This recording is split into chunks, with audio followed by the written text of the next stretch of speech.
This is a commission that I'm doing for Rockingham Castle, which is up in Northamptonshire. It's a privately owned castle which is open to the public. And last year, James Saunders Watson, who owns the castle, asked me if I would be interested in doing some drawings for him.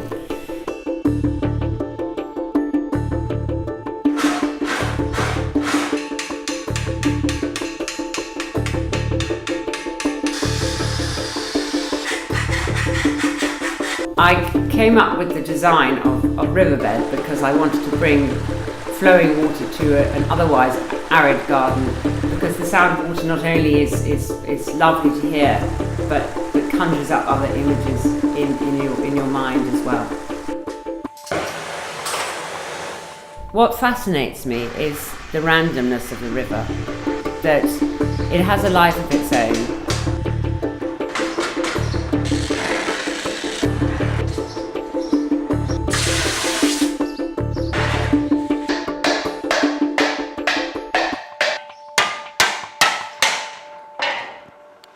I think it was essential for me to make a working model after the initial concept drawing, because I can see how the water is flowing and how I need to adjust the panels, because without the actual water flowing down, the water is so much an integral part of the sculpture.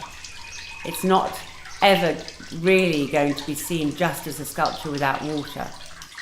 After I'd made the model for the piece, I decided that the next thing to do would be to make a full-scale drawing. I wanted to see a drawing in situ against the wall at Rockingham so that I could make sure the scale was right. I wanted to see that the stones and the configuration of the piece worked well. So I put a large sheet of paper up in the workshop and started drawing, and drew with a very big brush and tried to make it very fluid, very spontaneous, without thinking about it too much, until I could stand back and think, yes, I'm happy with that.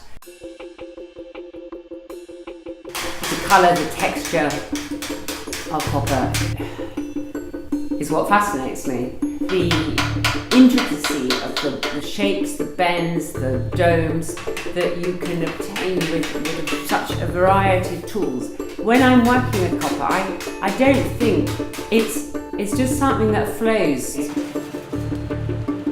It changes all the time while you're working with it, because the nature of the material is, although you work with it cold, you have to heat it and quench it in water to make it soft again, which is a process called annealing. It becomes soft and velvety, and as you work it again, the molecules come together and it hardens. So the material itself has some fantastic properties that change all the time as you're working it.